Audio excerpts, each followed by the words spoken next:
You are a little bit crazy if you think I'm going to let that Man City result slide. Obviously, after last night, and anyone that was at the game knew it was nightmares getting back. But I have to talk a little bit about that display and about what it shows how far West Ham have come. And I say this all the time. I probably sound a little bit like a broken record. The improvement and progression under David Moyes is outstanding. We've seen this season the way that we're trying to build up play. Now we're seeing in the last 2 or 3 games or so, West Ham defensively in that 4-4-2 are so good. And I think, and again, I don't really want to get away from player and individual performances because I think there were some really solid performances last night. But the fact that these players are being able to pick up this system that quickly, we can afford to make changes, take out two of our key players really in Declan Rice and Mikel Antonio, our two main centre-backs in Zuma and Ogbonna, and still be able to perform like that and understand how to mitigate, to deal with Manchester City and the problems that they presented. And I personally felt that Pep quite a few times, especially in that second half, tried to change a number of things tactically. And because of how well organised West Ham are, because of how well disciplined we are, we were able to deal with that. And there's an argument that at one point, West Ham, particularly when you bring on three of your best attacking players on, Moyes may have thought that, hang on a minute, there are opportunities in this game. So I am going to talk a little bit about the shape of West Ham in the 4-4-2 and Manchester City at times in the first half. We're trying to deal with West Ham in terms of transitions. Could they play through us? Could we be naive enough to go and press them individually and create the space? They didn't get the opportunity, and that's even with a player like Mark Noble in midfield. As much as I love him in terms of that defensive ability and that athleticism, you do need that against Manchester City, and the drop off between him and Dec is still considerable. But nonetheless, we really understood the role and we gave up at times a lot of space in the midfield. And I've got to be honest, I can completely understand where people get frustrated with it. You want to press, you want to be aggressive, you want to win the ball high up. But if we've learned anything really from these last 2 games, is the fact that it actually helps us defensively. We're keeping the shape. We're allowing people to have possession. They can't hurt us. We're dealing with the spaces on the edge of our own box very well. In terms of deliveries into the box, the fact that our back four is compact, again, gives us an opportunity to deal with that. The space between the back four and the midfield is so small that it's in terms of additional runs in the Gundogan, you look at De Bruyne as well, you're minimising those opportunities for them to get knock-ons, for them to get space within the box. And that was, for me, what showed in that first half. What I liked about it, and again, we can talk about personnel because there were considerable changes in my opinion, in particular when you're playing Yarmolenko as the false nine.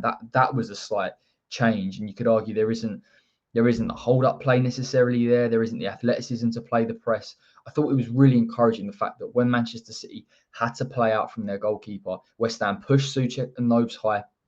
You had Manu and you had Yama as the front two. You had the two wide players in Masuaku and Vlasic dealing with the wide areas, preventing Manchester City from playing out. That's what I want to see. You cannot afford in a game like that to necessarily sit behind the ball for the full 90 minutes. And I don't think that game was representative of that. I think West Ham picked their moments. And by doing that and by having such a great shape out of possession, you are managing the game a little bit better. And to be honest with you, and I probably won't go into the minutiae of Yarmolenko's performance, but even when you had a player like that wasn't necessarily getting in beyond, because of how well West Ham were playing out of possession and because it was so good the shape, I felt that if you bring on a Jarrod Bowen and you play that and you get in behind Nathan Ake and you stretch the play a little bit more, there were opportunities for West Ham. West Ham had a few chances in the first half. I think Nose from the edge of the box. And you could argue maybe a bit of a set piece in the delivery, and Dawson maybe another day it changes things. Of course, you have to be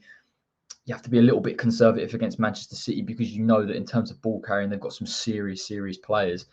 But second half, Pep tweaked it a little bit. I felt he brought on Cancelo, more of an attacking change in that sense, can keep the ball. He was obviously going to play a little bit higher, put pressure on West Ham.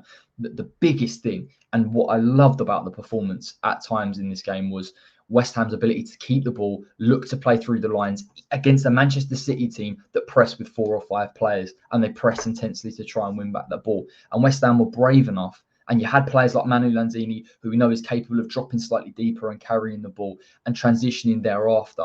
Could it have been more effective in that transition?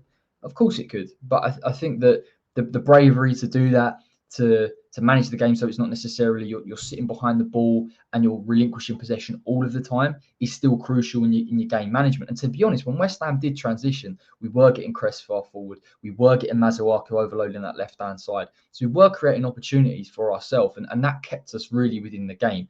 Yama had a I mean, for me, it's a little bit of a sitter. It's coming on his left foot. By the time he's taken it and he's got it under control, he's got to be hitting the target. The same goes for Souček later on in the game. The fact that West Ham was still able to create those chances despite not having the lion's share of possession shows you how far we are improving it in picking our moments. I think the importance of bringing on Ben Rama for Nows in terms of his defensive attributes, in terms of that press, and of course Jarrod Bowen in terms of protecting that right-hand side, but again, stretching the play a little bit more. We're all effective in West Ham still being within the game. And I think obviously as the game went on, the fact they brought Grealish and Foden on, the fact Jesus came in a wider position, there were certain things Guardiola was trying to do to stretch the play of West Ham, to try and stretch our back four a little bit, to overload the left. But you got to give, again, credit to the side, of course, and particularly Ben Johnson, who I think has been outstanding since he's come into this side.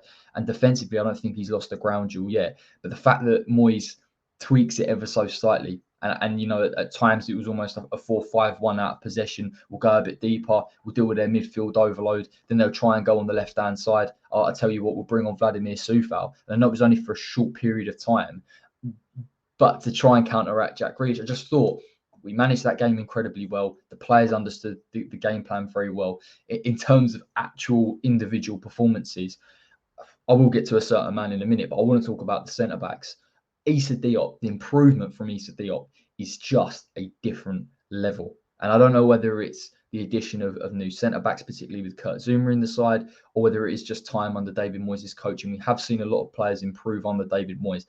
What I've seen from Issa Diop, and again, people may have looked at the Europa League and said, not the same level of competition, not the same level of quality. I just look at the players' attributes and I look at improvement that was needed. And again, he demonstrated that last night, knowing when to step off, knowing when to make that decision, reading the game in his own box, not making silly fouls. That's exactly what you want from your defender. And I think for him to show that improvement and add it to his physical attributes already, I think he's got a real opportunity here to start competing for the first team, genuinely. And if he does get his chance, I have confidence that will be comfortable under him. And even with Dawson as well. You know, Dawson is a player that when you're trying to play out from the back, he's not necessarily the most easy thing to watch. But again, both of them are disciplined in terms of what they want to do. I think the fact that Moyes has got a game plan from the beginning, whether it's to be slightly defensive and compact, or whether it's to try and play on the front foot a little bit more, it's helping these players a lot. And of course, Alphonse Areola's performance tonight does ask serious questions of Fabianski, who I think actually in the past few games has performed very well. We have two keepers now that are vying for that position, but I just felt that Areola's reading of the game in terms of when to come out, his physical attributes, how big the guy is as well, the saves that he's pulling off, his athleticism. I think there's a question mark over both keepers regarding distribution.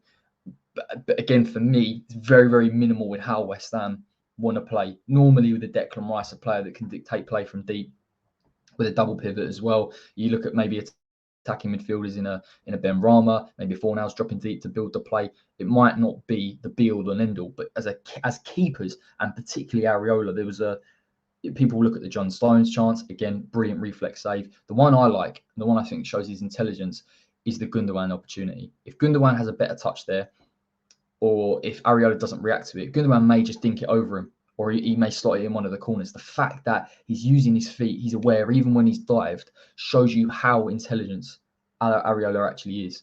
And again, it's a good problem to have. It's a good headache to have, in the same way that you look at Coufal and Ben Johnson now. So in terms of that, I think system-wise, it was spot on. Personnel-wise and defensively, brilliant. And the fact that in these past couple of games, West Ham, in an attacking sense, haven't necessarily... I think there could be arguments that we haven't retained the ball well enough. Maybe in the transitions, we're losing the ball and we're losing that ability to get in beyond. But you cannot look past the defensive performance, and particularly against the Manchester City side. So, yeah, and the pens, man, and the pens. I can't really break down the penalties, because at the end of the day, it's a very niche art, and the fact that we maintained our composure. And I guess it just comes down to mentality. If I'm perfectly honest with you, I just feel that all of those players that stepped up for the pens, no nervousness, They were decisive in the penalties they took. And listen, Stefan got a little touch on Benrahma and Bowen's pen, but all the penalties were in the corner or they're right in the roof of the net. And I was buzzing for Nobes to get his one. Craig Dawson, when he stepped up, I wasn't sure. The decisiveness of that was so crucial. That is as encouraging as the actual performance in open play, the penalty situation, how strong this team is. And listen, we're in the next round of the Carabao Cup. We're still in. I think we'll get through in the Europa League.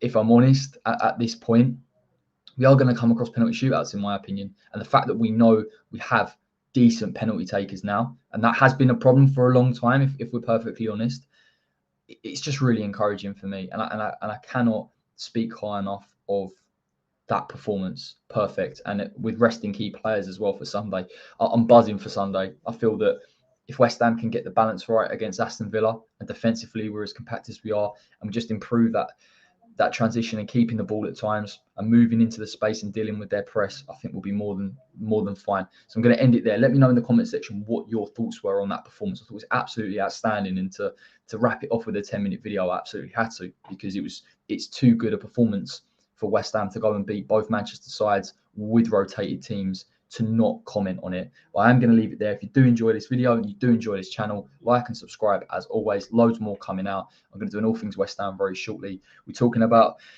a certain Czech billionaire that's interested in buying a stake at West Ham.